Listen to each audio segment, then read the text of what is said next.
Hi there, welcome back to Not Another Budget. I'm Nicole. I'm currently cradling a sleepy Mr. Bowie. Who wants attention? I've also just have to turf him out of my chair. Hence why I'm out of breath. On this channel, I talk about cash budgeting. I'm attempting to cash budget my way out of debt and fix every years of financial misbehaviour. And at the minute, I've also been dabbling in some house sorting and some organising and some car booting. But let's get back to temporarily the core of this channel, which is me budgeting. Now, July and August, I have it's an interesting time. I have no real fixed consistent income, definitely for August, and the things I've got to do in July and have had to do in July have been pretty extensive so far. So my money hasn't gone as far as it would do normally, partly due to this little man here.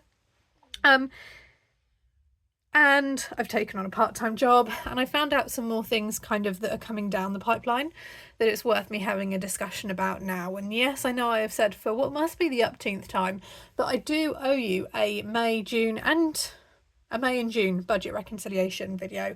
It's coming. I just need to sit down and film it. The truth is I kind of stopped budgeting halfway through the month for both months, so it's kind of a lesson in what happens when you stop budgeting.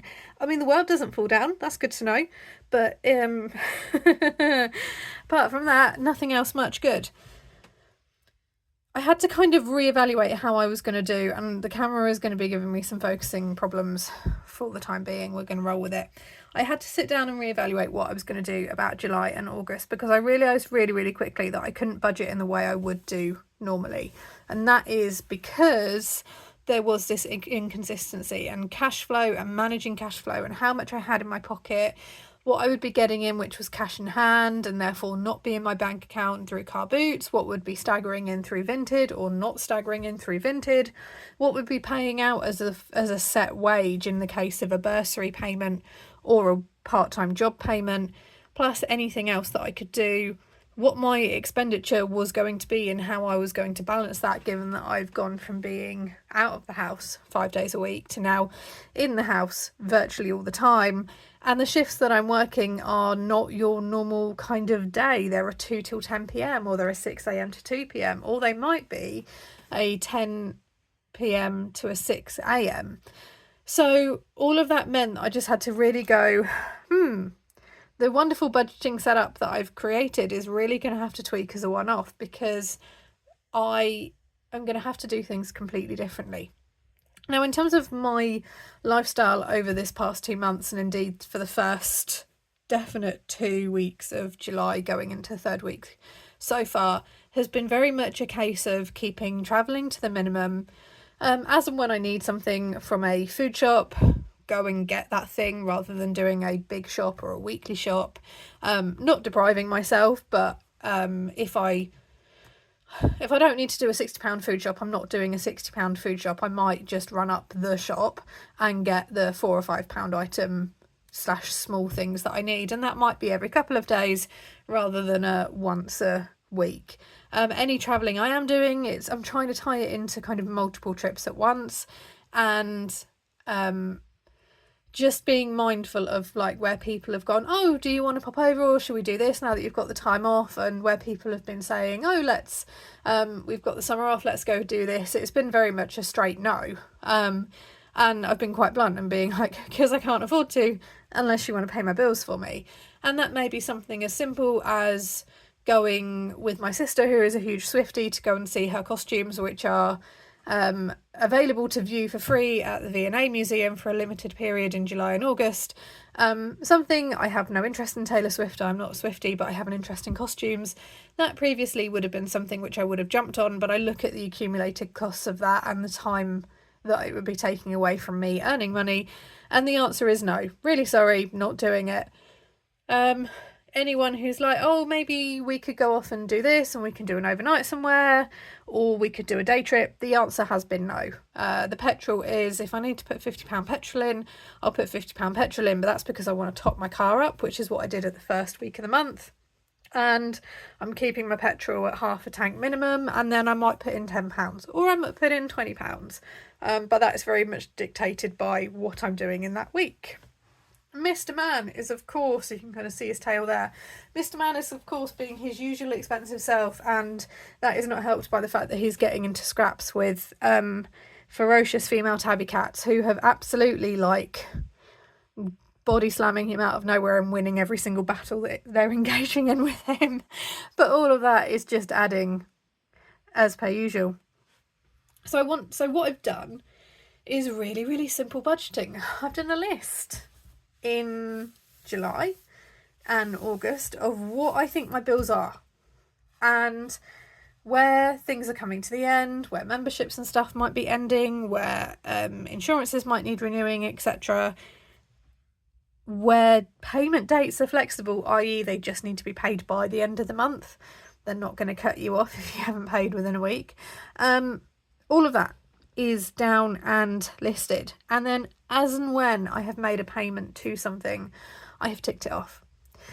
Now, most of my bills are weighted at the very first week of the month. Case in point, my £950 rent payment I pay at the start of the month as soon as I can, because it's such a large chunk of money. In the case of my bursary payment and indeed my teaching wages going forward, it's damn near half of it.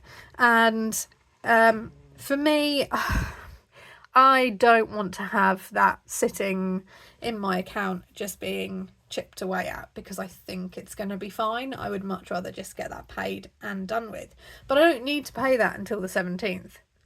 So therefore, when I get paid from my part-time job on the 15th of August, I will know by then whether I have earned enough to pay my rent in its entirety, and if I need to add to it, I've kind of got notice that that's the case because I'm tracking the shifts that I'm working and I'm picking up extra shifts where I can.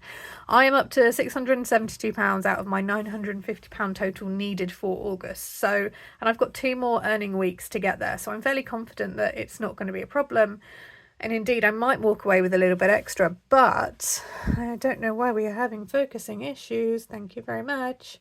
But it's something I'm mindful of. What I'm then doing is then going and transferring this information back into my budgeting folder, which I haven't pulled out for this video because I ran out of hands, basically. I didn't have to account for, I didn't quite account for having to carry the cat. And then just week by week, I'm just going, right, okay, I've spent on petrol this week, I've spent on food this week. I bought a teaching planner in the first week when I got paid, because our school doesn't provide one because they've decided to prioritise the money going towards actually the things that the student and the departments, plural, need. And I'm perfectly happy with that. I'm really happy with my planner of choice, and it was my gift to me.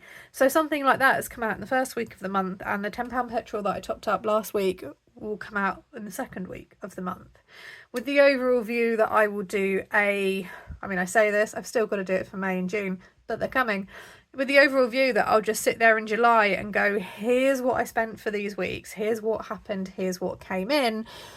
But it's not this week I'm definitely doing this, and this week I'm definitely doing that, and in July week 4 I was down, but in August week 1 it's fine. Both months I'm kind of merging as part of an extended kind of 8.5, nearly 9 week budget, because August is super long as per usual. And that is helping me kind of keep an eye over cash flow. What I am mindful of is paying out £100 for a cat blood test when I could maybe wait a week. Building up that pot a little bit more so I've got a little bit more of a comfort, so that it doesn't coincide with my car insurance payment not being able to be taken, because again, that's one that I can pay by the end of the month. Or I book the cat meds and pay for them maybe a week earlier than I need to, because he's still fine. I just like to have a couple of weeks buffer. And then not being able to fully pay my council tax, which has come back in for August because I'm not a student trainee teacher anymore, and I've not fully started working, and technically I'm not on a universal credit system. There's no point me claiming any form of low income, because by the time that processes, it would be counterfactual. I wouldn't be at that point anymore. So, and I would still have to be working and earning anyway. It just might be that I need to ring them up and go, hey, I can't pay you on the 1st, I need to pay you on the 23rd instead. The priority for both July and August was paying my rent, because £950, an awful lot of money to find in one go. And this is something that, yep, I signed up to, I agreed to stay, but it's an average rental cost in my area, so I'm still kind of doing well. My core subscriptions are gonna stay the same. I get them for significantly cheaper because I am still a student. That ends in September, or I need to manually renew it in September. But I'm keeping them the same because I am home-based. So I want my Spotify for my playlists when I'm forcing myself to clean and show you the destashing and organising, and I want the YouTube Premium because I'm watching a lot more TV, and the trade-off is I'm spending a bit of money on my normal subscriptions when I could probably save myself maybe 20 quid overall, but in reality I'm actually saving more because I'm putting other ground rules in place and going, I'm not going out and I'm not spending this and I'm not making unessential trips. My mum came back from a holiday, she has a present for me, apparently. I'm not driving over to see her. I don't have the petrol for it. If she wants to drive over to see me, she can, but then that's a time thing from her end that she's got to work out whether she needs space for it. I'm not too fussed about the present. The point I'm making is me picking up a present is a non-essential trip, and it's not one that I'm going to make. The sacrifice is, if people want to see me, they actually have to come to me now, and it has to be in a time and a space where I'm not working, because I am picking up shifts in exceedingly late notice. I am picking up every single shift that I can get my hand on, and the time that I do have, I'm giving myself one day off a week when I am sleeping, and the rest of the time is Vinted or sorting stuff out for the car boot or going ahead and making, and it can't negatively impact on that time. Is this absolutely exhausting? Yes, and it's something we don't really talk about, is the sheer exhaustion that comes with having to constantly think about money. Because I am knackered, and I thought at first I was knackered because it was, the layover from the intensity of the training that I've done and the emotional experiences of the year and the stress of what's coming up. And it's like, no, it's because I'm constantly thinking about money. I'm going to sleep thinking about money. I'm waking up thinking about money. During the day I'm thinking about money. I'm deciding if I post my orders from Vinted today, they will be picked up tomorrow, and then they'll process in this time, and then they'll pay out in this time frame if they go with this courier. But if it's with the other courier, it's different. And I need to go into the garage and sort out the stuff for the next car boot sale, but it's been raining really, really hard, and I can't do that without damaging the stock, and I just really can't be bothered to look at it because this stuff has had me up at stupid o'clock for the past 2 Sundays. And even the getting up and sitting in a field with someone who I class as a very, very close friend, but at 6 o'clock on a Sunday morning, I don't want to be speaking to anyone, but I am. And I do have the 660 odd pounds that is sitting in the 3k binder still, so I can pull on that if I need to, but I'm mindful of the fact that if he goes a bit funny again, I'm a bit stuck. So I'm trying not to, because I can hear you in the comments going, yeah, but we saved it for that reason. And it's like, yeah, but he cost me just under £500 in June. He's cost me £200 so far in July, and we've got another £180 to go. Some of the things I might be able to claim on insurance for, but I need to have, be comfortable that I can pay out for that excess, and the excess might come from that £660, or I might need that £660 and start dipping into it more, probably for him, because we've not even addressed this yet, him in August. So there's all of those things. And don't get me wrong, if I want a tub of Pringles, I'm absolutely going and buying a tub of Pringles, guys. And I bought my teaching planner, but it is all swings and roundabouts. So I've been going through and I've been ticking my rent, my YouTube, my car tax, my pet insurance, my Spotify, my mobile, my £300 guarantor payment, because I'm still paying that,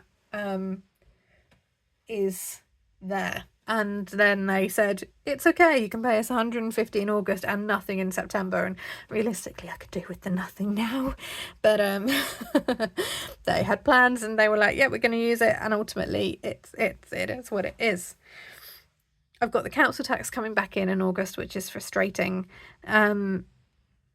because it's like one of those things which I can't afford really to pay, but I haven't got the time to go through the I can't afford to pay procedures, because then it'll be, we'll just apply for universal credit so we can verify it, and then they will say go out and get a full-time job. And at the minute I'm managing, like, it's fine, and I will continue to manage to pay it. They just may not want to be paid when they want to be paid. They may have to wait a couple of weeks, as is all of these, with the exception of the rent. And I'm loosely, in a very non-organised way, tracking my income. So, for example, I got the bursary payment in week 1, of which £1,250 went out on one day between the rent and the guarantor, and then cat things, and then other things, and then filling up petrol. But I am tracking how I'm doing. £110 for the car boot sale in week 1, £96 for week 2, including bringing the float back in, because we're now pausing. We won't be doing another one until week 4, because we realise that, it's the middle of the month. No one wants what we're selling now, because we're selling things that are like luxury and hobbyist, and people are hanging on to their money. They're only buying things that they need, certainly to the one we're going to. I did nothing in Vinted in week 1. I did 87.45 in week 2. We're in week 2 now. Well, week 2 to week 3. I got a little bit of cash back. I've got some Vinted payments coming hopefully in week 4, and then the week 4 car boot. We're only doing the car boot around the payday weekends. So the last weekend of the month and the first weekend of the following month. I was so knackered. I had about an hour's sleep, so I didn't film any car boot footage because I was done in. I made £46 and then pulled £50 in from the float just to give myself a boost. And to be honest, for the first 2.5 hours, I'd made £2.50 above my entry. I'd made £9.50, including the pitch. That was to cover the pitch fee as well. And then some wonderful soul just came and bought a small bundle of fabric from me, and that pushed it up. But we were there, having got there at 6 a.m. and at 8 o'clock going, shall we just go? This is like, there is literally other things we can be doing. So we have taken a break, and then subsequently this week I've started my work shifts, because I wasn't down to start in week 2. I've started in week 3 of the month, so will only get paid for 3 out of 4 weeks because of payment cut-off times. And that pay is going to get paid 2 days before my rent is due, and that entirety of that is going to have to go on my rent. So what I am doing is, as and when money is coming in from Vinted, I'm assessing my cash flow. How much petrol do I need? What food do I need? What does he need? What can I now tick off? And it may be that I tick off a bill early, or it may be that I just ring them and go, I can't pay you this month, sorry, you're going to have to wait.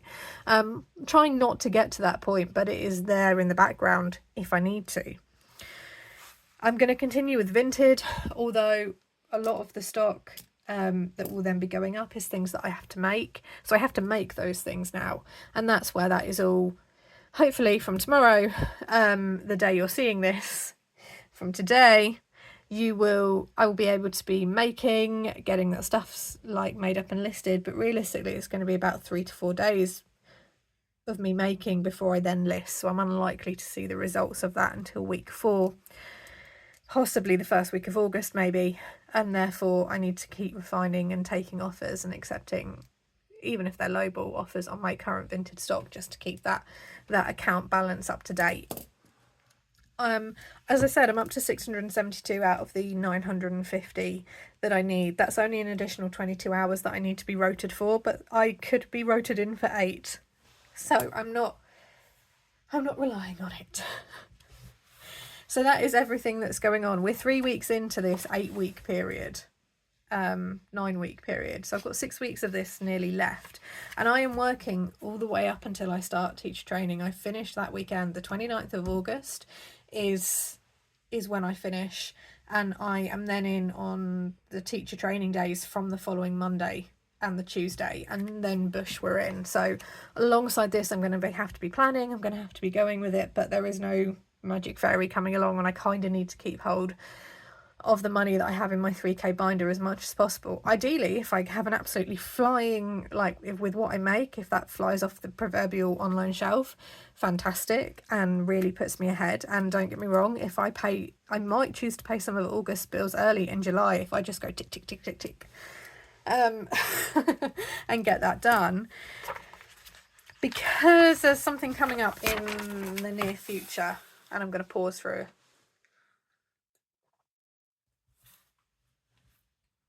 a water break. I am awaiting the results of my postgraduate loan application. Ultimately, if I don't get approved for the postgraduate loan, I won't be going on and doing a master's. But if I do, it's about £4,115 that you receive termly, but you do have to outlay your fees directly yourself. And the fees for me are £1,550 a term, 3 times a year.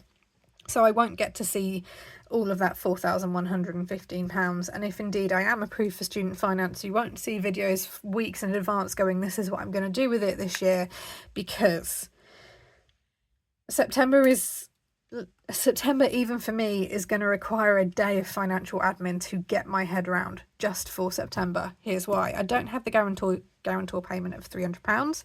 That's nice. I'll have about 3 weeks, I think, ish, worth of job wages. Again, that could be anything from 24 hours total, 1 shift a week, to 120 hours total, 5 shifts a week. That's getting paid on September the 15th. My council tax, I think, is resuming as well in September, or certainly I will have a September payment before I then issue the, hi, I am actually still a student as well as working, can we discuss this please? And I'll need to manually review the student plans that I've got because of that. But here is the thing which we found out, and this is very much a school specific thing, but as my school is part of a trust, they are going to fall in line with the rest of the trust, body of the trust, and herein lies the issue. We're getting paid on the 19th of September, and that's for the whole month from the 1st to the 30th. Same for October, same for November, but then they're going to move us to a end of month payment from the 31st of December, so I have a 6 to 7-ish week gap. Yeah, Bowie, I know. I know. You've grown as well. That's how I feel. And I know there is a way that I can manage this with what is going on up here, but it feels like sticky and wading through sludge, and I can't quite work out how. Oh, and there's Christmas as well to do in here, because bang goes any thoughts I had of doing Christmas in November maybe this year. And bang goes any thoughts I had of making a hefty guarantor payment early in September out of maybe any extra postgraduate student loan payments. This is something that I'm going to have to navigate coming up, and I'm going to have to get my head around what my bills are going to be monthly, what my travel is going to be monthly, what I think my associated food costs are going to be, what on earth is he going to carry on costing me, because at the minute it's 200 to, well, based on June, £500 a month. My vet is going to try and work with me though, because I'm with a new vet, to see if, yeah, I know, Bowie, I'm all of this is just groaning. We're just groaning, to see if there's anything we can claim on insurance to try and get that coming back in and feeding it rather than paying out of pocket every month. But we're not sure, because it's a heart condition and it isn't. Yeah, we'll see. But we're going to have a go and we're going to have a try. But it's like, I need to unstick this and I need to unstick this, and I don't have the brain power right now to unstick anything apart from just getting through the day-to-day. So that is what is coming down the pipeline that I need to be aware of. But right now, the immediate kind of batten down the hatches ish, because like I said, if I want Pringles, I'm having Pringles, and I bought myself a teacher planner, and I regret nothing. All of that is like taking up my immediate, which is why kind of typical budgeting videos are not going to be the norm for July and August. I'm going to try and do something a week, but I can't tell you what that's going to look like. It may be that the video I produce is I've unstuck this. I know what I'm doing. But yeah, at the minute, without this being confirmed, and I don't know when I'll find out, you apply a little bit later for master's funding than you do student funding, so you find out a bit closer to the time.